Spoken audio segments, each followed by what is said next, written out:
예수님의 이름으로 기도드렸습니다. 아멘. 네, 여러분 먼저 본문 말씀부터 읽도록 하겠습니다. 마태복음 19장 30절부터 20장 16절인데요. 좀 길고 좀 이따가 제가 천천히 이제 하나하나 짚어가면서 살펴볼 거거든요. 그래서 마태복음 19장 30절이랑 20장 16절만 읽고 시작하도록 하겠습니다. 마태복음 19장 30절을 읽어드리겠습니다. 하나님의 말씀을 들으십시오. 그러나 먼저 된 자로 나중되고 나중된 자로서 먼저 될 자가 많으니라. 마태복음 20장 16절입니다. 이와 같이 나중된 자로서 먼저 되고 먼저 된 자로서 나중되리라. 아멘. 네, 여러분 2025년 마지막 금요기도에 오신 분들을 환영합니다. 여러분 아는 사람들만 있어서 마음이 되게 편하네요.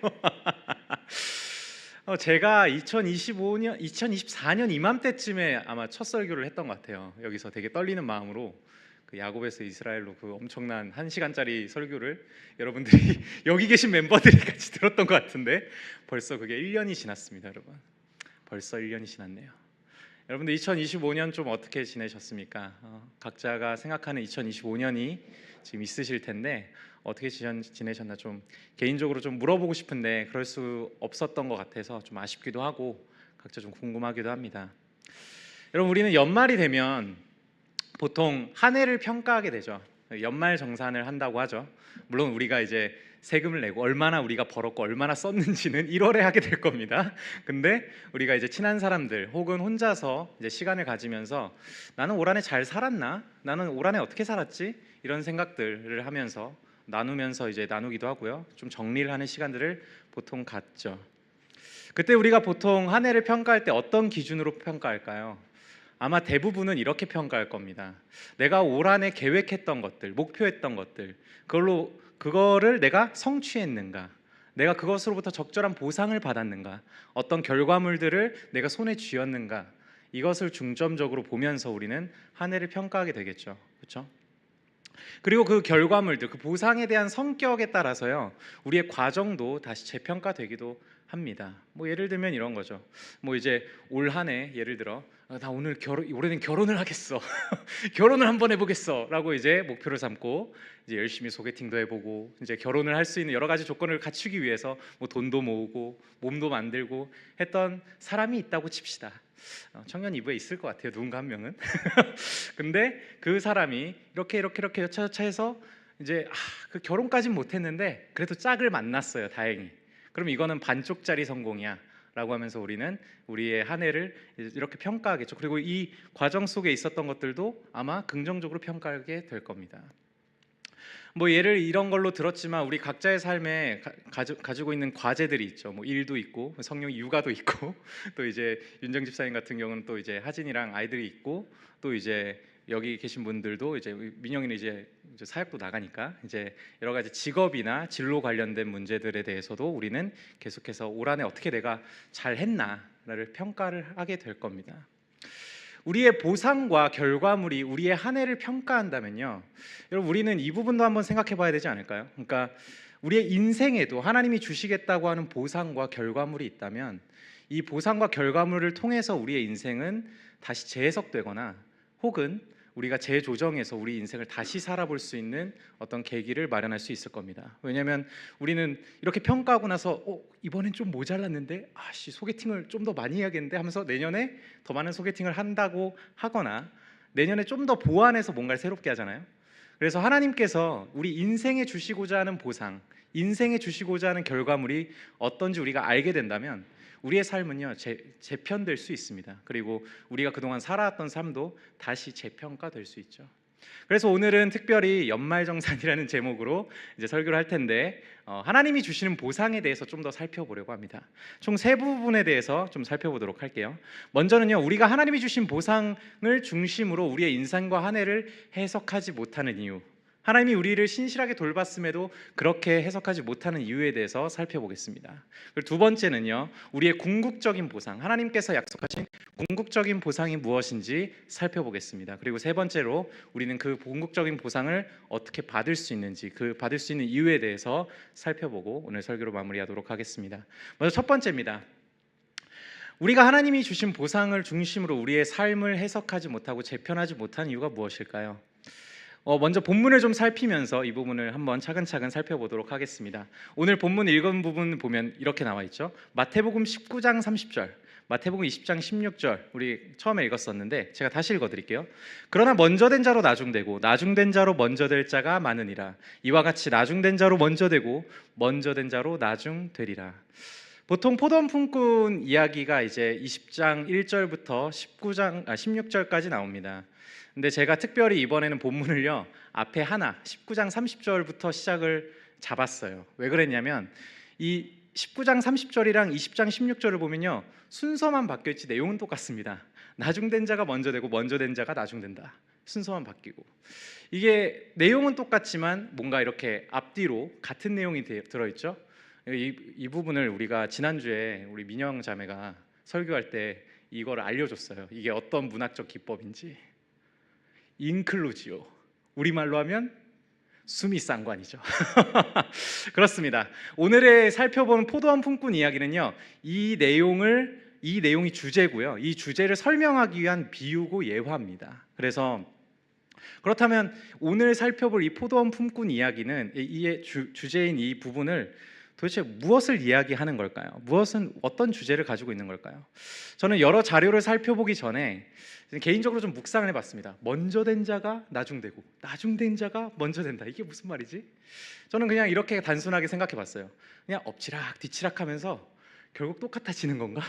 약간 이런 생각을 해봤습니다. 왜냐하면 먼저 막 가다가 갑자기 나중이 된대요. 그리고 나중에 있다가 갑자기 먼저 된대요. 그럼 가운데서 어딘가 만나겠죠? 비슷하겠죠? 약간 이런 생각을 가지고 좀 접근을 해봤습니다. 여러분들도 각자 이 부분에 대해서 한번 생각해 보시면서 제가 앞으로 1절부터 20장 1절부터 16절까지 설명하는 내용들을 한번 같이 따라오면서 생각해 보셨으면 좋겠습니다. 먼저 1절입니다. 1절. 천국은 마치 품꾼을 얻어 포도원에 들여보내려고 이른 아침에 나간 집주인과 같으니. 여러분 여기서 주목해야 될 부분이 있습니다. 바로 천국에 대한 비유라는 거죠. 이것은 천국에 대한 비유입니다. 이 부분을 계속 염두하면서 생각해 주세요. 그리고 여기서 나오는 이 집주인에 대한 이 비유를 보면요, 여기 이 구절을 해석한 여러 신약학자들은요 모두 입을 모아서 하는 말이 뭐냐면 이게 단순한 비유라고 이야기하지 않습니다. 이것은 실제로 이스라엘, 유대, 팔레스타인 땅에서 실제로 일어나는 일이라고, 그것을 예수님이 고스란히 가져왔다고 이제 말씀을 하고 있죠. 고대 팔레스타인 땅에서는요 보통 봄에 이제 파종을 합니다. 그리고 여름에 그 가지들을 이제 가지치기를 해요. 그리고 가지들을 엮어요. 포도나무 가지를 엮어서 이제 9월쯤에 그 포도나무가 열립니다. 근데 9월이 지나면 우기가 찾아오거든요. 우기가 찾아오면 비가 오잖아요. 그러면 이제 포도가 망치니까, 한 해 농사를 망치니까 9월쯤에 굉장히 분주해집니다. 빨리 수확을 해야 되니까요.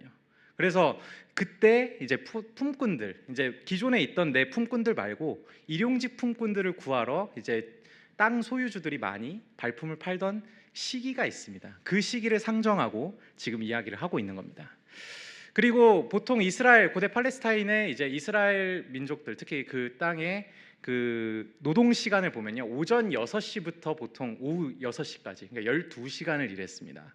그렇다는 말은 지금 이 주인은요 6시 이전에 새벽같이 나와가지고 노동시장에 나와서 괜찮은 품꾼들을 찾으러 새벽같이 부지런히 나왔다는 겁니다. 2절을 한번 보겠습니다. 그가 한 데나리온씩 품꾼과 약속하여 포도원에 들여보내고, 여기서 한 데나리온과 품꾼들과 약속하여 포도원에 들여보냈다고 나옵니다. 첫 이제 품꾼들을 만난 거죠. 6시부터 일할 품꾼들을 만났습니다. 그리고 한 데나리온을 약속하고 포도원으로 들여보냅니다. 여기서 우리가 좀 살펴볼 필요가 있어요. 뒤에 제가 설명한 내용들을 좀 더 잘 이해하기 위해서는 좀 배경 설명이 필요합니다. 한 데나리온이 의미하는 것, 그리고 포도원 품꾼들, 그때 품꾼들, 일용직 근로자로 사는 사람들의 어떤 처지를 우리는 좀 알 필요가 있습니다. 먼저 그 한 데나리온의 가치는요 보통 4인 가족 기준으로 이틀을 근근히 먹을 수 있는 수준의 임금이었습니다. 그리고 이 당시 그 경제적 계층들이 있었거든요. 이스라엘 에는요, 첫 번째로는요 땅 소유주들, 그러니까 땅의 소유주들이 있고, 그다음 그 소유주들이 뭐라고 해야 돼? 고용한 정규직이 있습니다. 정규직. 이 가정들을 돌보는 정규직이 있죠. 이 사람들은 보통 한 해 품삯을 이제 정해서 받았습니다. 그래서 한 해 동안 먹고 살 걸 크게 걱정하지 않아도 됐어요. 그래서 땅 소유주와 정규직은 괜찮았습니다. 근데 여기서 말하는 이제 품꾼들, 이 품꾼들은요 비정규직이었어요. 일일 노동자였습니다. 일용직 노동자였습니다. 우리는 지금 되게 좋은 시대를 살고 있는 것 같아요. 왜냐하면 저도 이제 퇴사하고 나서 한 6개월 정도 실업급여를 받았는데 일을 하지 않아도 사회적으로 어떤 구조적으로 우리가 도움을 받을 수 있습니다. 한 6개월 정도 실업급여 받으면서 내 삶을 영위할 수 있고요. 그리고 내가 뭐 예기치 못하게 일을 하지 못하게 된다. 그런 상황에 놓여 있다 하면 뭐 기초생활수급부터 해서 여러 가지 사회제도를 통해서 제가 먹고 사는 문제에 대해서는 적어도 한국에서는 굶어 죽을 일은 없을 것 같아요. 근데 이 당시는 달랐습니다. 이 고대 팔레스타인 지역에서 일용직 근로자들의 상황은 어땠냐면요, 그날 고용되지 않으면 그냥 굶었어야 됐어요. 아무 사회적 보장 제도가 없었습니다. 이들은 늘 사회 하층민으로서 어떠한 뭔가 사람들 권리를 보장받을 수 없던 사람이었죠. 그래서 미국의 신약학자이자 특히 예수님이 살던 시절의 경제, 사회, 역사적 연구를 중심으로 연구했던 데이비드 오크먼은 이 부분에 대해서 이렇게 이야기를 해줍니다. 한번 들어보세요.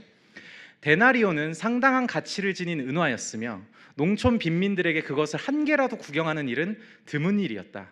일용직 노동자의 생존은 너무 불확실했기에 1데나리온의 약속은 최저임금이 아니라 수탈적인 조건 아래서 가질 수 있는 최대의 희망이었다.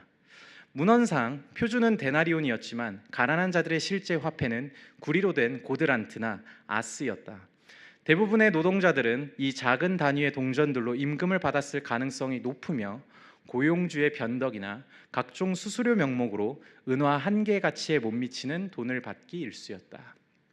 그렇습니다. 이 일용직 노동자들은요 아무런 사회적 보장도 그 권리도 보장받지 못했기 때문에 심지어 고용주에게 이렇게 착취를 당하거나 수탈을 당하는 대상으로서 사실은 표준 임금이 1데나리온임에도 불구하고 이것을 다 받지 못하는 현실을 살고 있었죠. 그런데 여기서 이 자비로운 주인은 1데나리온을 약속하고 이 포도원 품꾼을 데려다가 쓴 겁니다. 이게 2절의 설명이에요. 이제는 좀 쭉쭉쭉 나갈 거예요. 3절을 보면 이렇게 나와 있습니다. 또 제3시에 나가보니 장터에 놀고 서 있는 사람이 또 있는지라. 여기서 우리가 오해하지 말아야 될 건 뭐냐면 여기 놀고 서 있는 사람 보면은 이 사람들 너무 게으른 거 아니야? 이 사람들 놀기를 좋아하는구만. 어디 일을 해야지 말이야. 이런 생각을 할 수 있는데 이거는 약간 오해가 있는 번역일 수 있습니다. 실업 상태에 있는 사람들이라고 번역하는 게 훨씬 좋은 번역인 것 같아요. 그리고 여기 보는 제3시는요 우리나라 시간으로 9시입니다. 9시. 그러니까 9시에 주인이 또 나가본 거예요, 장터에. 근데 그때도 실업 상태에 있는 사람들이 또 있었던 겁니다. 그래서 그 사람들에게 4절에 이렇게 얘기하죠. 그들에게도 이르되 너희도 포도원에 들어가라. 내가 너희에게 상당하게 주리라 하니 그들이 가고. 여기서 상당하게라는 말은 뭐 더 많이 주겠다 이런 얘기는 아니에요. 합리적으로 주겠다. 네가 일한 만큼 합리적으로 주겠다라는 말입니다. 그래서 이 말을 듣고 9시에 고용된 사람들도 포도원으로 들어갑니다. 그리고 5절에 보면 또 이렇게 나와 있죠. 제6시와 9시에 또 나가 그와 같이 하고. 여기서 제6시는 12시 그리고 그 다음에 제9시는 3시입니다. 오후 3시를 이야기합니다.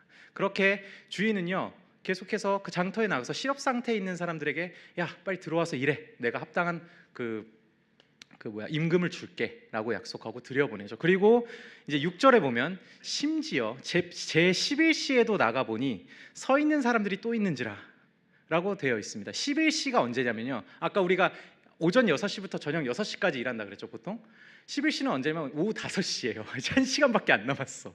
근데 1시간밖에 안 남은 이 상황에서 또 나가서 보니까 실업 상태에 있는 사람들이 또 있는 겁니다. 그래서 이제 주인이 이렇게 얘기하죠. 이르되 너희는 어찌하여 종일토록 놀고 여기 서 있느냐. 여기 노는 거 아닙니다. 실업 상태에 놓여 있느냐라고 물어보는 거예요. 그래서 7절에 그 사람들이 이렇게 말합니다. 이르되 우리를 품꾼으로 쓰는 이가 없음이니이다. 이르되 너희도 포도원에 들어가라 하니라. 여기서 나와 있는 게 이제 우리가 여기서 추측해 볼 수 있는 것들이 있습니다. 여러분 5시까지 실업 상태에 있었던 사람들은 어떤 사람들이었을까요? 5시까지 있었던 사람들은 이 하층민 중에서도, 이 품꾼, 일용직 노동자인 이 하층민 중에서도 제 기능을 잘 하지 못하는 사람들이었을 게 분명합니다. 왜냐하면 이들을 계속해서 고용하는 자가 없는 거죠. 그래서 도널드 하그너와 같은 신약학자들은 이렇게 얘기합니다. 우리를 품꾼으로 쓰는 이가 없음이니다라는 진술은 이들이 모든 고용주에게 외면당한 가장 바람직하지 못한 품꾼임을 보여주기 위해 이 구절이 삽입되었다고요. 그렇습니다. 5시에 있는 사람들은 아마도 뭐 다리를 절거나 제대로 힘을 쓰지 못하거나 어디가 아픈 사람들이었음에 분명합니다. 그리고 그들까지도 이제 포도원에 들입니다. 그리고 8절에 이렇게 나오죠. 이제 6시가 됐어요. 이제 날이 저물었어요. 그리고 주인이 청지기에게 이르되 품꾼들을 불러 나중 온 자로부터 시작하여 먼저 온 자까지 삭슬 주라 하니라고 이야기합니다. 먼저 온 사람부터 삭슬 주지 않고요, 맨 마지막에 온 5시에 온 그 사람부터 삭슬 주라고 주인이 이야기합니다. 뭔가 의도가 있는 것 같아요. 9절에 보면 이렇게 나와 있습니다. 제11시, 그러니까 5시에 온 자들이 와서 한 데나리온씩 받거늘이라고 나와 있습니다. 여러분, 1시간이라고 하루치 품삯을 받았습니다. 5시에 온 사람들이요. 그러면 그 전에 왔던 사람들은 어떤 기대를 하게 될까요? 어떤 기대를 하게 될까요? 아마 6시에 온 사람들은요, 오우, 나 이러다가 12데나리온 받는 거 아니야? 여러분, 12데나리온이면요, 계산 대충 해보면 한 달은 먹고 그래도 근근히 살 수 있는 돈입니다. 그러면 한 달 동안 나 좀 노났는데? 이런 생각을 하지 않았겠어요? 그렇죠? 근데 이 기대를요, 와장창 깨는 말을 주인이 합니다. 10절에 보면 먼저 온 자들이 와서 더 받을 줄 알았더니, 기대를 했던 거죠. 더 받겠지. 근데 그들도 한 데나리온씩 받았습니다. 그리고 그 기대가 와장창 무너진 그 품꾼들은 11절에 이렇게 나와 있죠. 받은 후에 집주인을 원망하여 이르되 나중 온 이 사람들을 1시간밖에 일하지 아니하였거늘 그들을 종일 수고하며 더위를 견딘 우리와 같게 하였느니라 라고 이제 항변을 합니다. 여기서 이 항변을 한 사람들이 6시에 온 사람임의 아주 분명한 이유는 그들은 종일 수고했다고 나옵니다. 하루 종일 일했다고요. 그리고 여기서 화가 난 이유가 뭐냐면, 화가 나 있는 게 분명한 게, 이유는 뭐냐면요, 여기서 더위를 견딘이라는 이 단어를 보면요, 그냥 단순히 덥다 이 수준이 아니라요, 막 용광로 앞에서 막 타는 듯한 막 그 더위, 그 뜨거움을 우리는 견뎠다, 이런 식으로 과장해서 표현하는 표현이 사실은 이 표현이거든요. 우리가 좀 얌전하게 번역을 해놨는데, 이들은 지금 화가 나 있는 상태입니다. 분노한 상태, 그리고 원망하고 있죠. 그리고 주인은 그 원망하는 6시에 온 사람들한테 13절에 이렇게 얘기합니다. 주인은 그 중에 한 사람에게 대답하여 이르되 친구여, 내가 내게 잘못한 것이 없노라. 내가 나와 한 데나리온을 약속하지 아니하였느냐라고 이야기합니다. 맞습니다, 여러분. 6시에 온 사람한테 이 주인이 약속한 건 뭐였죠? 딱 한 데나리온이었습니다. 품삯을 제대로 쳐준 거였죠. 사실 그 당시에는 그 한 데나리온도 제대로 받지 못하는 실정이었는데 이들은 한 데나리온을 받았습니다. 그리고 주인은 내가 줄 걸 줬다라고 이야기하면서 이제 네 것이나 가지고 가라 하면서 이제 14절 15절에 이렇게 얘기하죠. 네 것이나 가지고 가라. 나중에 온 이 사람에게 너와 같이 주는 것이 내 뜻이니라. 내 것을 가지고 내 뜻대로 할 것이 아니냐.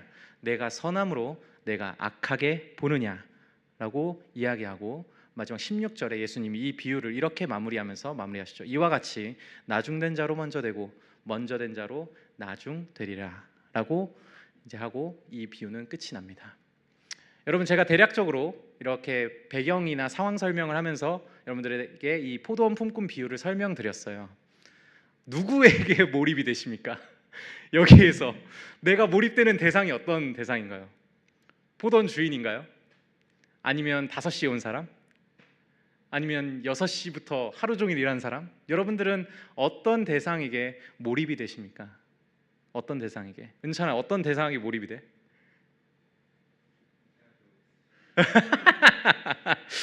생각해 볼 정도면 은찬이는 굉장히 신실한 겁니다. 저는 이 구절을 처음 읽고 나서 그 6시에 온 사람한테 너무 몰입이 돼가지고 너무 화가 나는 거예요. 이거 너무 불공평한 거 아니야? 이런 생각이 막 들었습니다. 근데 여러분 잘 알다시피 주인은요 한 번도 거짓말을 한 적이 없습니다. 6시에 온 사람들한테는 한 데나리온을 약속했고요. 그 이후에 온 사람들에게는 적절히 배상하겠다, 적절히 너에게 임금을 주겠다고 했고요. 5시에 온 사람에게는 임금에 대한 이야기를 아무것도 안 하고 그냥 포도원으로 들어가 라고 했는데 그 사람이 들어갔습니다. 그러니까 실제로 약속한 건 그 6시에 온 사람들 한 데나리온 그대로 준 거예요. 그리고 주인은 오히려 자기가 가진 재산을 가지고 마지막에 들어온 사람들, 그리고 그 뒤에 들어온 사람들, 어떻게 보면은 노동시장에서 도태되고 이렇게 제외된 사람들을 향해서 자비를 베푼 거죠. 주인이 자비를 베푼 겁니다. 또 굶을까 봐. 그러니까 주인은 실제로 속이지도 않았고요. 이 나중에 온 사람들, 노동시장에서 도태된 이 사람들을 고용해서, 일부러 고용해서 자기의 가진 돈으로 자비를 베푼 겁니다. 그렇죠? 잘못한 게 없어요. 근데 왜 6시에 온 이 사람은 분노하고 원망했을까요? 분노하고 원망했을까요?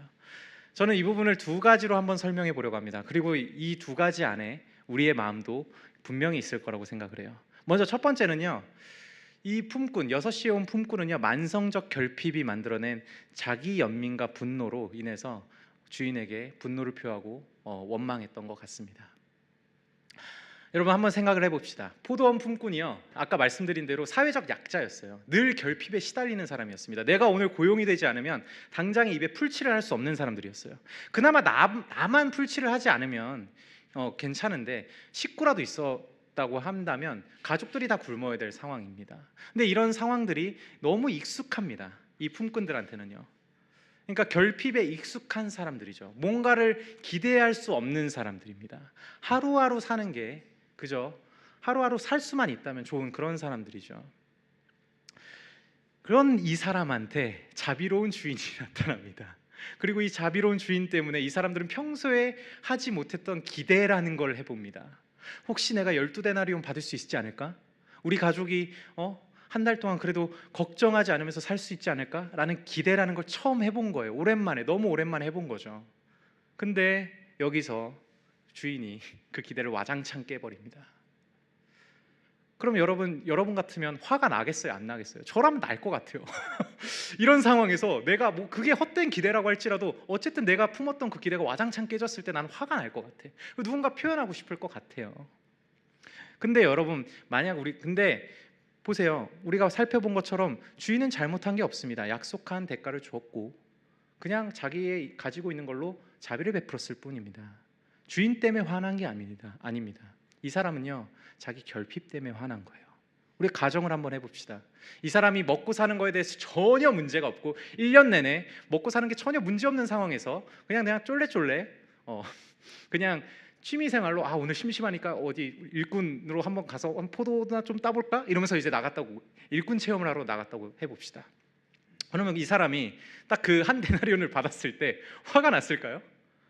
화가 안 났을 겁니다. 아마 그가 결핍이 있지 않았다면 그는 이렇게까지 화를 내지는 않았을 겁니다. 저 주인 좀 특이하네. 나한테 약속한 걸 주긴 했는데 오씨 1시간 일하는 사람한테도 저렇게 한 데나리온 준다고? 저 주인 좀 특이하다. 이 정도 생각을 하고 넘어갔겠죠. 그렇죠?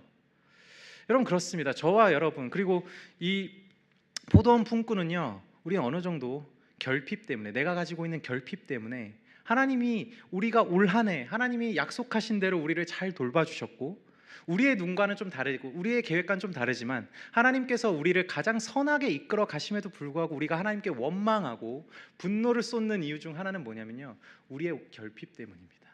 결핍이요. 내가 원하는 것을 얻지 못하는 것이죠. 예를 들어 보겠습니다. 여러분들의 이야기를 제가 다 모르니까 제 얘기를 할 수밖에 없겠죠. 저는 이번 올 한 해가 너무 다이나믹했어요.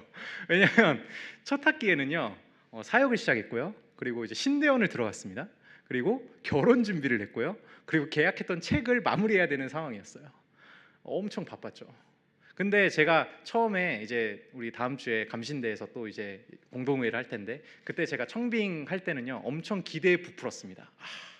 그래 사역도 잘해보고 공부도 열심히 해보고 그리고 이제 결혼도 잘 준비해서 결혼도 해보고 글도 잘 마무리해보자 약간 이런 마음으로 기대하면서 시작을 했습니다. 근데 저한테 처했던 상황은 어땠을까요? 저는 시간이 늘 부족했습니다. 그 네 가지 일을 제대로 해내려고 낑낑대면서 자는 시간 빼고 진짜 쉼없이 뭔가를 하고 있었거든요. 막 등에 쥐가 나고 막 진짜 들어 누워서도 뭘 하고 있고 막 이랬었는데 결국에는 시간이 늘 부족했어요. 그리고 그 시간이 부족하면 사실 능력이라도 좋아야 되잖아요. 전 능력도 되게 부족했습니다. 결핍이었죠. 저는 그 결핍에 계속 휩싸인 상태로 그 바쁜 일들을 처리하는 데 있어서요, 그 제가 기대했던 수준이 있을 거 아니에요. 난 설교자로서 이 정도 설교는 하고 싶어. 나는 목양하는 사람으로서 이런 목양은 하고 싶어. 나는 이제 신대원 들어갔으니까 이 정도 공부를 더 깊이 있게 하고 싶어. 결혼 생활 이제 결혼 준비하는데 오빠 지금 결혼 나만 준비해? 이 말은 듣고 싶지 않아. 나만 준비해. 결국 들었어요. 들었고 책도 지금 뭔가 좀 더 공들여서 쓰고 싶고 이런 기대는 엄청 크고 그랬지만 결국에는 뭐 하나 제가 원하는 만큼 해내지 못했습니다. 그리고 그 사이에서 그 결핍을 계속 마주하면서요, 제 안에는 자기 연민이 막 확 올라왔다가 하나님 이럴 거면 나를 왜 이렇게 바쁜 상황에 부르셨습니까 하면서 막 하나님께 원망도 하고 분노도 터뜨리고 그런 시간들을 막 이제 엎치락 뒤치락 하면서 왔죠. 근데 놀랍게도 하나님은요, 그 저의 결핍 가운데서도 하나님이 신실하게 약속하신 대로 제 부족한 설교를 통해서, 제게 부족한 이 목양을 통해서, 그리고 또 그 은혜를 베푸시기도 하고, 또 결국은 결혼도 어찌저찌 하게 됐습니다. 그리고 글도 어찌저찌 쓰게 됐죠. 근데 그 과정 속에서 저는 계속해서 자기 연민과 분노에 휩싸일 때가 많았어요. 그렇습니다, 여러분. 기대가 꺾일 때, 우리가 연초에 기획하고 계획했던 기대가 꺾일 때 우리가 자기 연민에 빠지고 계속해서 하나님께 분노하는 이유는 우리의 결핍 때문입니다. 우리는 유한한 존재예요. 그렇습니다, 여러분. 이 품꾼이 화가 난 이유가 첫 번째가 그건 것이죠. 그리고 두 번째가 있습니다. 그렇다면 두 번째를 설명하기 전에 우리의 이 결핍이 없다고 가정해 봅시다. 이제는 내가 하고 싶은 거 다 할 수 있는 돈도 있고 시간도 있고 능력도 있고 모든 것이 다 갖춰졌어요. 그렇다면 이 포도원 품꾼은 주인에게 화를 내지 않았을까요? 이 주인에게 원망을 하지 않았을까요? 제가 화건컨대 아마 품꾼은 또 화가 났을 겁니다. 왜냐하면 우리도 품꾼과 비슷한 지점이 있거든요. 그 부분을 한번 살펴보죠.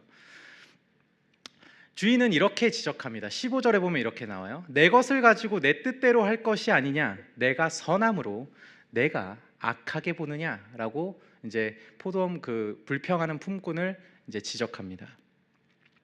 근데 이 악하게 보느냐 이 부분을요, 좀 더 원어에 가깝게 그냥 해석하면 이런 거예요. 내 눈이 악하냐? 내 눈이 악하냐라는 말이에요. 고대 근동의 이제 팔레스타인 지역에서 눈은 약간 마음을 비추는 창처럼 여겨졌습니다. 그래서 마태복음 6장 22절 23절에 예수님도 이 눈에 대해서 이렇게 표현한 적이 있어요.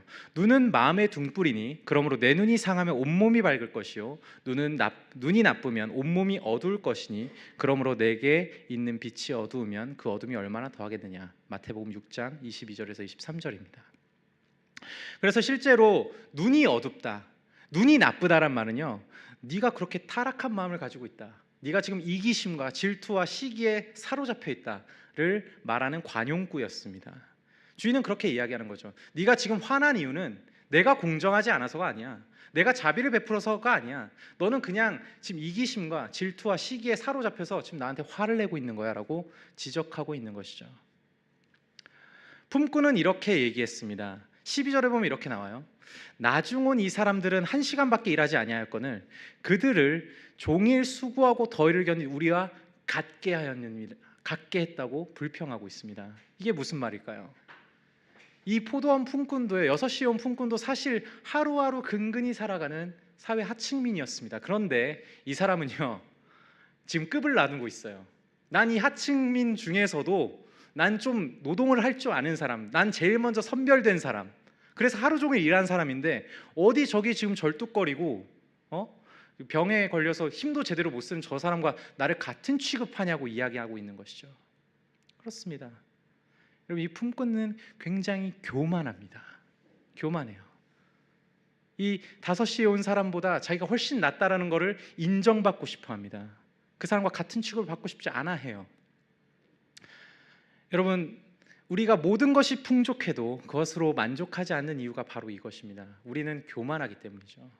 교만이 뭐죠? 여러분, 지난주에 이정규 목사님이 그 C.S. 루이스를 이렇게 인용하면서 교만에 대해서 설명해 주신 적이 있습니다. 기억하시는 분 계시나요? 네, 없는 줄 알고 제가 말씀드리겠습니다. 교만은 이런 거죠. 내가 그냥 충분히 가진 걸로는 만족이 안 됩니다. 남보다 더 가져야 됩니다. 남보다 더 가져야 만족하는 것이 교만입니다. 그게 인간의 본성이죠.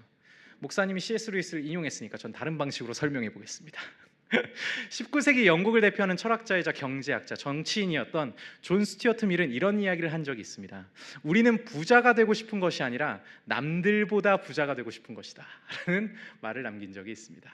그리고 이 말을 증명해내는 하버드 대학교의 보건대학원에서 한 어떤 설문 연구가 있어요. 그래서 그 사라 솔링이랑 데이비드 해머너이 교수가 진행했던 Is More Always Better? A Survey of Positional Concerns. 발음은 좀 구렸지만 대충 어떤 내용인지 아시죠, 여러분?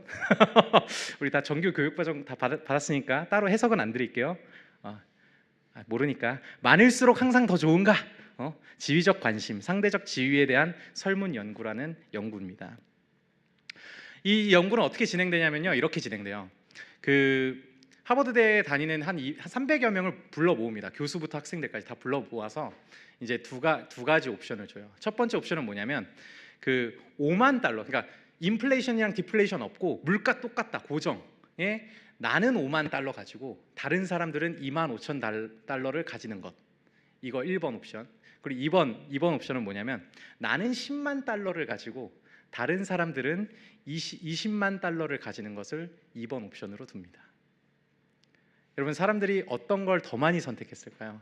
1번일까요? 2번일까요? 뭘까, 성용아? 그치? 맥락을 잘 읽어. 1번을 더 많이 선택했습니다.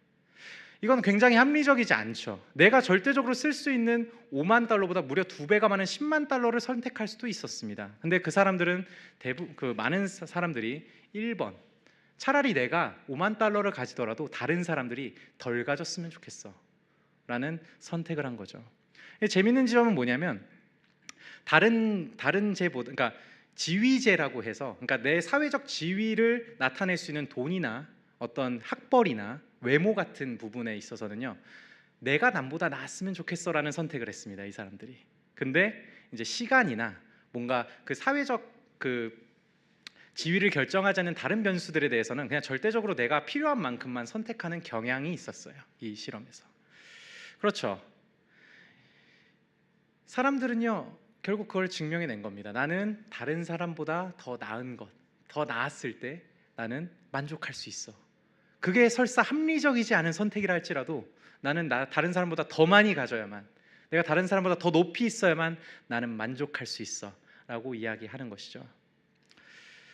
여러분, 제가 이렇게 설명을 드렸는데 저와 여러분은 어떠신지 한번 돌아봅시다. 우리가 한 해를 살면서요, 우리는 어떤 것에 만족하고 어떤 것에 실망하면서 살았을까요? 그냥 내게 하나님이 주신 것이 이미 충분하고 필요를 채워주셨음에도 불구하고 우리는 그것에 불만족한 게 있지는 않은가요? 하나님께서 나에게 가장 합당한 것들을 가장 합당한 때에 지금 공급하고 계신데, 저 사람은 다 인생이 풀리는 것 같아, 저 사람은 누군가를 만나고 있어, 누군가 결혼하고 있어, 저 사람은 자기 진로를 잘 찾아가고 있는 것 같아, 혹은 저 사람은 나보다 돈을 더 많이 버는 것 같아, 성공한 것 같아 라고 하면서 나를 계속 갉아먹는 생각으로 한 해를 정산하고 계시진 않으십니까? 저는 제 또 이제 더러운 이 내면을 한번 또 공개를 하자면 제가 교역자가 되면 이런 비교에서 좀 자유로울 줄 알았어요. 왜냐면 저는 사회생활 할 때 그 회사 가서 막 이제 사람들이 주로 하는 말이 무슨 차 타냐, 어디 사냐, 이 얘기, 그리고 집 얘기 되게 많이 하고 재테크 얘기 너무 많이 하니까 그게 너무 싫었거든요. 그럼 교역자 세계로 오면 좀 청정구역이니까 괜찮겠지라고 생각을 했습니다. 그런데 은석이 찬양이도 굉장히 잘하죠. 주일에 여러분, 제가 이렇게 늘 이렇게 예배인도 하다가 은석이 딱 바뀌고 분위기가 확 바뀌었잖아요. 저도 너무 좋아요. 차라리 은석이처럼 넘사벽이면 제가 질투하지도 않습니다. 너무 잘하죠. 근데 제가 더러운 죄 하나를 고백하자면 저는 안 그럴 줄 알았거든요. 근데 제가 설교를 하고 나서 유튜브 조회수를 봅니다. 아, 몇 명이 봤지? 그래서 이제 조회수를 보고 이제 시간교회 교역자들의 조회수를 이제 비교합니다. 내 설교가 좀 이번에 별로였나? 처음에 이렇게 시작을 했어요. 막 이제 별로였나? 이 사람은 지금 조회수가 높은데 썸네일 문제인가? 이런 생각을 하면서 이제 조회수를 막 비교합니다. 그리고 제가 조회수가 좀 높은 것 같아요. 이번에는 좀 히트 친 것 같아. 그러면 이제 좀 만족하고, 이번에 조금 조회수가 안 나오는데 이거 좀 문제가 있나? 내 설교에 문제가 있나? 이런 생각하면서 좀 시름시름 시름에 빠지기도 하고, 처음에는 이제 다른 교역자와의 조회수를 비교하다가 이제 뒤로 가면 갈수록 이제 우리는 하나의 동료다, 비교할 사람들이 아니다라는 게 이제 받아들여지고 나서 그 다음에 어떤 비교를 하게 됐냐면 과거에 나와 싸우고 있습니다. 과거에 잘 나온 제 설교의 조회수와 지금의 조회수를 비교하면서 내가 지금 설교가 지금 나아지고 있는 건가? 아닌 건가? 막 이런 생각들을 하면서 이제 제 만족과 어떤 실망의 기준들이 이제 잡히는 거죠. 제가 이렇게 얘기할 수 있는 이유는 저뿐만 아니라 여러분들 안에도 각각 분야는 다르지만 지금 가지고 있는 그 비교의 대상이 있을 거라고 생각해서 제 패를 깠습니다. 그렇습니다, 여러분. 우리는요 어쩔 수 없이 교만한 죄인들이기 때문에 누군가보다 올라설 때, 누군가를 짓밟고 올라설 때 내 존재가 증명되는 것 같은 느낌을 받죠. 그래서 하나님이 우리에게 이미 충분히 필요한 것들을 주셨음에도 불구하고, 나에게 가장 합당한 것을 주셨음에도 불구하고 우리는 그것에 만족하지 못합니다. 옆이랑 비교하게 됩니다. 그렇습니다. 제가 여태까지 살펴본 것처럼 우리는 어떤 결핍과 교만함, 이 두 가지 때문에 이 포도원 품꾼처럼 주인에게 항변하고 원망하고 분노를 쏟아냈던 포도원 품꾼처럼 우리도 하나님께 원망하고 분노하고 있을지도 모르죠. 그래서 이 부분에 대해서 종합적으로 진단을 내린 분이 한 분 계십니다. 성서학과 특히 마태복음 주석을, 유명한 주석을 쓰신 분인데요, 레리 슈나드라는 목회자는 이 부분에 대해서 이렇게 진단합니다. 종합적으로 진단해요. 읽어드릴게요. 만일 우리가 진실로 선하고 사랑이 많다면 비록 우리가 첫 번째 일꾼이었다 할지라도 불평하기보다는 1시간만 일한 사람들도 우리처럼 한 데나리온을 받은 것이 얼마나 놀라운가 라고 대답하지 않겠는가. 우리가 첫 번째 일꾼, 따라서 예수님을 반대하는 사람들과 동일시한다는 사실을 깨닫는 것은 얼마나 두려운 일인가. 이는 우리가 기본적으로 얼마나 사랑이 없고 무자비한지를 드러낸다. 우리는 생각보다 율법 아래 있으며 은혜 아래 있지 않을 수 있다. 그렇습니다. 여러분, 우리가 올 한 해를 해석하고 있을 때, 올 한 해를 정산할 때 우리는 어떤 기준으로 올 한 해를 잘 살았다고, 좋은 한 해였다고, 혹은 뭔가 못 살고 힘들었던 한 해로 기억하고 있습니까? 우리가 잘한 것, 우리가 뭔가 내가 가진 것, 내가 뭔가 해낸 것으로 우리를 판단하고 있지 않나요? 우리 옆에 있는 사람과 비교하면서 하나님이 충분히 주셨음에도 불구하고 그것이 부족하다면서 하나님께 원망하면서 우리의 삶을 해석하고 있지는 않으십니까? 아닙니다, 여러분. 우리는 은혜로 우리의 삶을 다시 해석할 필요가 있습니다. 여러분, 근데 여기서 저는 한 가지 더 불편한 질문을 해보려고 해요. 저는 사실 그래도 이게 성경을 좀 읽어본 사람들이 이런 질문을 할 수 있거든요. 아니 그래도 응? 그래도 열심히 일한 사람 더 보상해 준다고 했잖아요. 하나님이 보상해 준다고 했잖아요. 성경에 보면 달리는 경주라고 했고, 이렇게 천국을 이렇게 나중 혼자나 처음 혼자나 이렇게 똑같이 준다고 하면 뭔가 불공평하지 않나요? 라고 저는 옛날에 생각했었습니다. 그렇게 생각했어요. 그래서 예수님 이 부분에 대해서, 그러면 하나님이 정말 계획해 놓으신, 그러니까 동일하게 주시겠다고 한 것 지금 했는데, 하나님이 계획해 놓으신 궁극적인 보상, 이 보상이 뭔지에 대해서 우리는 또 알 필요가 있을 것 같습니다. 이 부분에 대해서 두 번째 단락에서 살펴보도록 하죠. 사실 오늘 읽었던 문제는 그 본문은요, 제자들이 예수님께 한 질문에 대한 예수님의 답변이었습니다. 질문에 대한 답변이었어요. 이게 19장에 나오거든요. 지금 20장이었잖아요. 19장에 어떤 내용이 나오냐면 부자 청년이 예수님께 찾아옵니다. 예수님께 찾아와서 주님, 선생님, 내가 무엇을 하여야 영생을 얻을 수 있겠습니까? 전 어렸을 때부터 주님의 말씀을 잘 지켰습니다. 제가 할 거를 알려주십시오. 그래서 영생에 이르도록 해주십시오. 근데 예수님이 그걸 딱 간파하고 딱 보죠. 그래, 네 가진 거 많으니까 다 팔아서 가난한 사람 나눠주고 나를 따라라 라고 얘기합니다. 근데 그 재물 많은 청년은 자기가 재물이 많음으로 이것을 놓지 못해서 근심하여 떠나갔다고 얘기하거든요. 근데 이때 아주 패기로운 베드로는 짜잔 나타나서 예수님, 그렇다면 우리는 모든 것을 버리고 당신을 따랐는데 우리에게 떨어질 보상은 무엇입니까? 라고 이야기합니다. 19장 27절에 이렇게 나와 있죠. 이에 베드로가 대답하여 이르되 보소서 우리가 모든 것을 버리고 주를 따랐사온데 그런즉 우리가 무엇을 얻으리이까? 예수님은 여기서 사탄아 내 뒤로 물러가라 이렇게 베드로를 책망하지 않으십니다. 왜냐하면 어떻게 보면 정당한 질문이었거든요. 그리고 예수님이 이렇게 대답해 주시죠. 28절에서 29절입니다. 예수께서 이르시되 내가 진실로 너에게 이르노니 세상이 새롭게 되어 인자가 자기 영광을 보좌에 앉을 때 나를 따르는 너희도 12 보좌에 앉아 이스라엘 12지파를 심판하리라. 또 내 이름을 위하여 집이나 형제나 자매나 부모나 자식이나 전토를 벌인 자마다 여러 배를 받고 또 영생을 상속하리라. 여러분, 예수님의 보상 내용은 총 3가지로 요약할 수 있을 것 같습니다. 첫 번째는요, 권한과 책임입니다. 예수님처럼 심판할 권한과 책임을 주신다는 것이죠. 그 두 번째 내용은 뭐냐면 새로운 가족들입니다. 내가 포기했던 가족들을 몇 배나 더 주신다고 하죠. 그리고 세 번째로는요, 영생을 상속하는 겁니다. 이것이 예수님이 말씀하신 베드로가 예수님, 저는 다 버리고 왔는데 뭐가 보상이죠? 라고 한 것의 보상입니다. 여러분, 이게 여러분들에게 보상으로 좀 느껴지십니까? 지금 현실적으로 아마 이게 보상으로 느껴지기는 좀 힘들 것 같다는 생각을 저는 좀 했습니다. 왜냐하면 저도 그렇게 생각을 했거든요. 근데 여러분, 이 말씀을 하시고 먼저 된 자가 나중되고 나중된 자가 먼저 되리라 하고 그 비유가 시작됩니다. 천국에 대한 비유죠. 여러분, 천국은 어떤 곳입니까? 천국은 우리가 결핍이 없고 우리의 죄가 없는 곳입니다. 여러분, 한번 상상해 봅시다. 우리가 결핍이 없고 죄가 없는 곳에서 우리에게 진정한 보상은 무엇일까요? 진정한 보상은 무엇일까요? 예수님이 말씀하신 이 3가지가 가장 적절한 보상임에 틀림이 없습니다. 왜냐하면 더 이상 필요한 게 없습니다. 거기서 나에게 오는 보상, 첫 번째, 권한과 책임입니다. 권한과 책임이요. 이 부분을 좀 더 이해하기 쉽게 마태복음 25장에는 그 달란트 비유로 나와 있습니다. 달란트 비유에 그 5달란트 맡은 자, 2달란트 맡은 자가 이제 5달란트를 남기고 2달란트를 남겼을 때 주인이 이렇게 이야기해 줍니다. 그 주인이 이르되, 마태복음 25장 21절입니다. 그 주인이 이르되 잘하였도다 착하고 충성된 종아, 내가 적은 일에 충성하였음에 내가 많은 것을 내게 맡기리니 내 주인의 즐거움에 참여할지어다. 이런 부족함이 없는 사람에게 권한과 책임은요, 보상이 되기도 합니다. 저는 이걸 신입사원 때 얼추 느껴봤어요.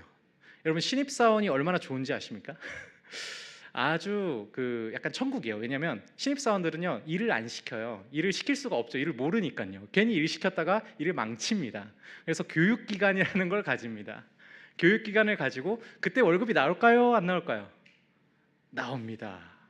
좋은 곳은 풀로 다 주기도 하고요. 조금 이제 수습기간이라는 타이틀을 주고 좀 적게 주기도 하지만 어쨌든 월급이 나옵니다. 그때 신입사원들이 하는 것은 교육을 받고 멍 때리고 앉아있는 겁니다. 모니터랑 싸움, 계속 눈싸움하고 있어요. 뭘 하는지도 모르고. 저는 그 시기에 선배들이 저한테 진짜 좋은 때다 라고 얘기해 줬습니다. 그런데 저는 그때가 제일 불만족스러운 때 중에 하나였던 것 같아요. 왜냐하면 나에게 아무런 권한과 책임이 없이 이 팀에서 모두가 다 자기가 어떤 권한과 책임을 가지고 일을 하고 있고 그 일에서 효능감을 느끼고 있는데 나는 계속해서 모니터만 보고 있는 거예요. 그리고 시간 되면 집에 가래요. 나는 이 팀에서 아무런 존재도 아닌 것처럼 느껴집니다. 상황은 좋죠. 6시 땡 치면 저는 칼퇴하고 받은 월급을 펑펑 쓰면 됩니다. 재밌죠. 그런데 저는 그때 불안했습니다. 빨리 뭔가 내가 책임을 가지고 일을 하고 싶었어요. 이 구성원으로서의 어떤 보상을 얻고 싶었던 거죠. 그렇습니다. 이런 부족함이 없을 때는 이 권한과 책임이 우리에게 하나의 보상이 될 수 있습니다. 그리고 두 번째입니다. 더 많은 가족을 만나게 될 거라고 예수님 말씀하고 계시죠. 내 이름을 위해서 가족이나 친척이나 아들이나 부모를 버린 자는 배로 받을 거라고 이야기하고 있습니다. 여러분, 우리는 잘 알고 있습니다. 관계가 친밀한 관계가, 가족과 같은 친밀한 관계, 이 친밀한 관계가 우리의 행복을 좌지우지한다는 건 이미 너무나 유명한 사실입니다. 하버드 대학교에서, 오늘 하버드 대학 많이 나오는데, 하버드 대학에서 진행 중인 연구가 있거든요. 그 성인 발달 연구라고 해서 85년간, 지금 한 85년 정도 됐어요. 그러니까 그 엘리트 집단 한 250명 정도랑 나머지 좀 이제 빈민가에 있는 사람들 나머지를 이렇게 합쳐서 한 700여 명을 85년간 트래킹한 겁니다. 이 사람들을요 2년마다 설문하고 5년마다 의료 기록을 이렇게 확인하고 15년마다 대면 인터뷰를 합니다. 그래서 이 사람들이 어떤 행복을 쫓고 있는지, 어떨 때 행복한지를 이제 쫓아가 보는 거죠. 700명으로 시작됐던 이 사람들은요 가족을 이루고 아이를 낳으면서 2,000명이 됩니다. 지금 그래서 2,000명 표본을 계속 이제 트래킹 중이에요. 그래서 연구의 4대 소장인 로버트 월딩어 교수는요 이 연구 내용을요 딱 한마디로 정의해 줍니다. 좋은 관계가 우리를 더 건강하게 하고 행복하게 만든다. 끝. 딱 이렇게 한마디로 정의합니다. 그렇습니다, 여러분. 우리는 이 연구 결과뿐만 아니라 우리는 경험적으로 알고 있습니다. 나랑 가장 친밀한 관계, 내가 모든 것을 내어주고 내 모든 것을 받아들여질 수 있는 어떤 존재들, 그리고 내가 그 사람의 모든 것을 받아들여줄 수 있고 받아들여주고 싶은 존재들, 그 친밀한 관계 속에서 우리는 가장 큰 행복감을 얻죠. 그것이 우리가 바라는 건강한 가족의 모습이죠. 그런데 우리는 유한하죠, 여러분. 우리는 너무 많은 사람들을 만날 때 기가 빨리고 힘들기도 합니다. 그리고 각각의 유한함과 죄성 때문에 우린 서로 소비적으로 대할 때도 있죠. 그래서 이 친밀함을 제대로 누리지 못할 때도 있습니다. 그런데 예수님이 이렇게 말씀하신 겁니다. 천국에서 죄가 없고 더 이상 유한함을 벗어버린 존재들, 새로운 가족들이 너희와 함께 할 것이다. 이거 우리의 유한함을 벗어버리고 가장 친밀한 관계가 많아진다는 건 우리에게 가장 큰 보상일 겁니다. 그리고 서로가 가진 권한과 재능들을 통해서 서로를 섬기면서 기여하면서 또 기쁨을 얻고 이러면서 우리는 천국에서 지내겠죠. 마지막으로 세 번째입니다. 마지막 29절에는 이렇게 얘기합니다. 영생을 상속하리라 라고 이야기합니다. 이 영생을 상속한다는 말은 어떤 말일까요? 미국의 목회자인 스튜어트 웨버는요 이 부분을 이렇게 설명하고 있습니다. 한번 들어보세요. 참된 제자는 영생을 상속받을 것이다. 여기서 상속이라는 용어의 사용은 새로운 가족이라는 의미를 제공한다. 상속인은 그로부터 상속받는 가족의 아들이다.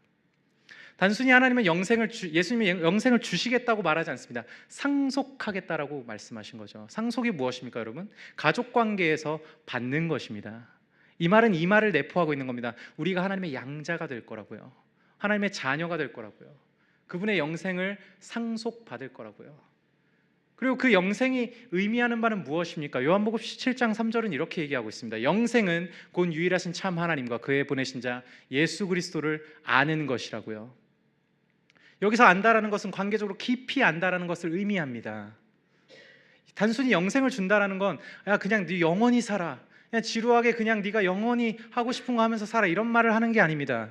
무한하고 영원하시며 가장 위대하고 놀랍고 아름다우신 그분과 깊은 관계를 맺으면서 그분을 바라보면서 우리는 찬양하고 즐거워하고 기뻐하는 삶을 계속해서 살 거라는 걸 지금 말하고 있는 것이죠.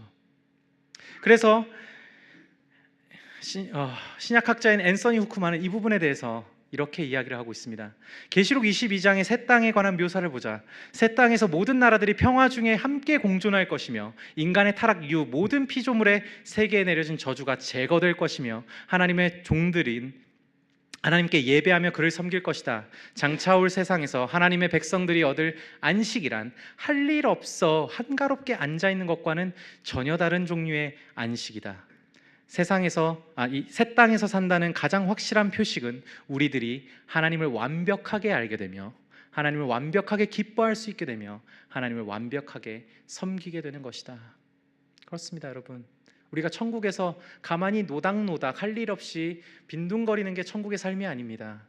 예수님이 말씀하신 영생을 상속하리라는 말 안에는요 그분을 즐거워하고 기뻐하며 찬양하는 것, 그분을 예배하는 것, 그것으로 우리가 가득히 채워지는 것을 이야기하고 있는 것이죠.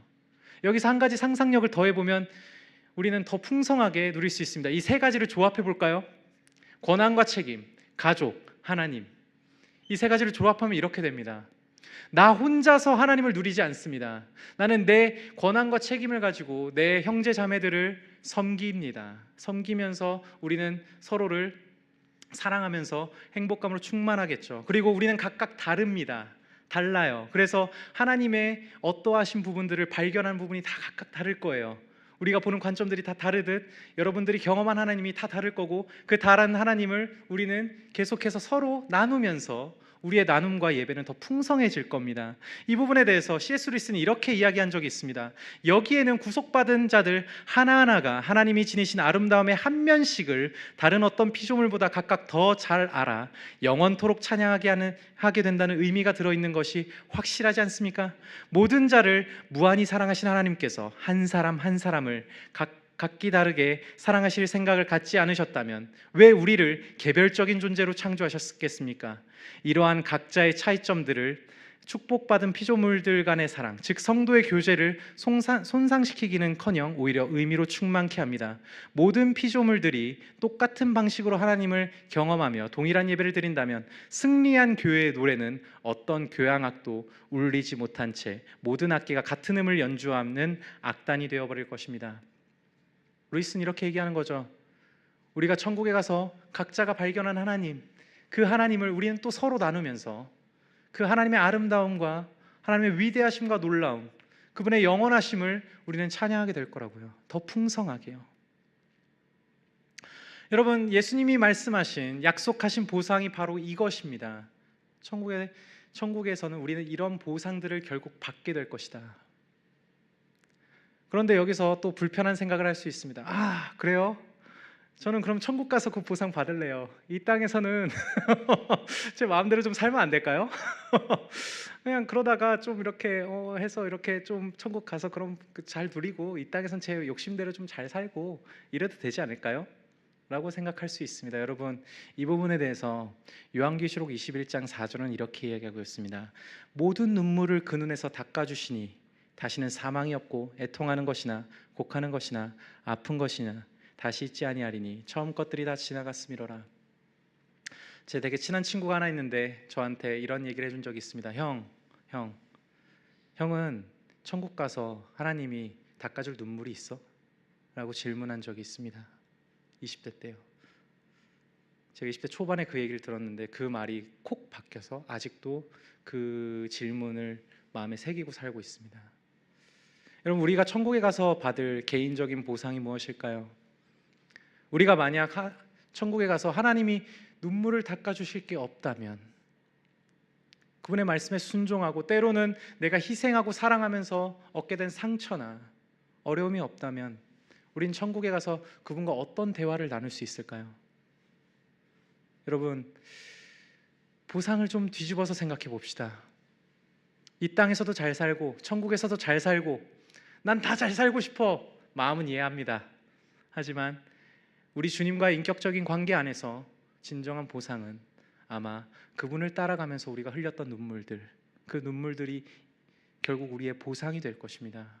우리의 마음을 아시는 그분께서 우리의 눈물을 닦아주실 때 우리는 그 어떤 것보다도 영광스러운 보상을 얻었다라고 하나님을 찬양하고 확신할 수 있겠죠. 그리고 여기에는 그런 분이 안 보여요. 그렇게 천국에서 좋은 보상이 있다면 저는 지금의 삶을 포기하고 싶습니다 라고 말할 수 있는 분이 있을 수도 있을 것 같습니다. 근데 여기 계신 분들은 그게 아닐 것 같아요. 근데 때로는 그런 생각을 할 수 있죠. 살다 보면 어려운 일들이 있으니까요. 그렇지만 여러분, 포기하지 마십시오. 그냥 하루를 더 사십시오. 한 해를 더 사십시오. 왠지 아세요? 여러분, 천국에는요, 우리가 받을 수 없는 종류의 사랑이 하나 있습니다. 우리가 받을 수 없는 종류의 사랑이요. 천국에 죄인이 없고 죄가 없고 결핍이 없다 했죠. 그럼 천국에서는 죄인으로서 받을 수 있는 사랑은 없는 겁니다. 여러분, 이 땅에서 우리가 죄인이기 때문에 하나님을 감각하지 못할 때가 참으로 많습니다. 그리고 우리는 각각 개성을 가진 사람들로서 각각 다른 연약함과 죄를 짓고 살아가고 있죠. 그런데 여러분, 우리가 하나님을 잘 감각하진 못하지만 하나님께서는 우리를 계속해서 인도하고 계십니다. 그리고 우리는 때로 하나님께서 이 죄인들을 어떻게 인도하고 계신지 확인하는 순간들이 있죠. 여러분, 우리가 아까 살펴본 대로 하나님을 찬양하고 예배하는 것이 천국의 삶이라면 우리만이 할 수 있는, 나만이 할 수 있는 찬양의 제목이 뭐가 있을까요? 바로 이 땅에서 나만이 짓던 그 죄를 감당해 주셨던 그분, 그럼에도 불구하고 나를 계속해서 이끌어 주셨던 그분을 우리가 계속해서 경험한다면, 하루라도 더 경험한다면 우리는 그 내용을 가지고 결국 하나님께서 나를 여기까지 이끌어 주셨다고 찬양할 수 있지 않을까요? 여러분, 하루를 더 사십시오. 여러분들이 살 만한 이유가 있습니다. 네, 여러분, 여기까지 보상에 대한 이야기를 좀 했습니다. 하나님이 궁극적으로 우리에게 주시는 보상에 대해서 이야기했죠. 그러면 우리는 이 보상을 어떻게 받을 수 있게 됐을까요? 그 이유에 대해서 살펴보고 설교를 마무리하도록 하겠습니다. 여러분, 오늘 본문의 주인은요, 자기 것을 허비하는 사람이었습니다. 자기 것을 허비하는 사람이요. 아침 일찍 나가서, 사실 진짜 일꾼들이 필요했다면 6시에 가장 일 잘하는 장정들을 데리고 그냥 들어오고 끝냈으면 됐습니다. 그런데 이 주인은 계속해서 9시, 12시, 3시, 심지어 5시, 1시간을 남겨두고도 혹시나 지금 고용되지 못해서 배를 굶고 있는 사람이 있진 않을까 하고 그 사람들을 굳이 나가서 고용하고 자기의 것을 허비하면서 그들에게 분에 넘치는 은혜를 베풀었죠. 예수님은 이것을 비유로 말씀하셨지만 그분은 실제로 이것을 실행하고 계셨습니다. 이 비유로만 말씀하시지 않고 본인이 그렇게 살고 계셨어요. 결핍과 교만 속에서 계속해서 허덕이고 굶주리고 있는 자기 백성들을 살피러 그분은 이 땅에 직접 오셨죠. 마태복음 9장 36절은 이렇게 얘기하고 있습니다. 예수께서 모든 도시와 마을에 두루 다니사 그들의 회당에서 가르치시며 천국 복음을 전파하시며 모든 병과 약한 것을 고치시니라. 무리를 보고 불쌍히 여기시니 이는 그들이 목자 없는 양과 같이 고생하며 기진함이라. 예수님이 이렇게 말씀하십니다. 예수님은 계속해서 그 선한 주인처럼 계속해서 자기 백성들을 찾아다니면서 그들의 기진함과 목마름을 채우시고 계셨죠. 그런 삶을 살다가 그분은 결국 십자가로 계속해서 가고 계십니다. 그리고 십자가 앞에 섰을 때 그들은 백성에게 그 어떤 원망과 분노를 받을 만한 이 짓을 하지 않으셨음에도 불구하고 백성들의 분노를 그대로 쏟아봤습니다. 마태복음 27장에 보면 이런 장면이 나옵니다. 원래 명절이 되면 죄인들을 풀어주는 전례가 있는데 거기서 예수님이 죄인이 아니라는 사실을 깨닫고 하나님의 아들이라는 사실을 깨달은 빌라도가 예수님을 놓아주려고 합니다. 그래서 대제사장들과 백성들 앞에서 이 사람을 놓아주면 안 되겠냐고 이야기하지만 자기를 돌보러 온 예수님을 그 백성들은 알아보지 못하고 이렇게 얘기합니다. 읽어드리겠습니다. 총독이 대답하여 이르되 둘 중에 누구를 너희에게 놓아주기를 원하느냐. 이르되 바라바로소이다. 빌라도가 이르되 그러면 그리스도라 하는 예수를 내가 어떻게 하랴. 그들이 다 이르되 십자가에 못 박혀야 하겠나이다. 빌라도가 이르되 어찌미냐. 무슨 악한 일을 행하였느냐.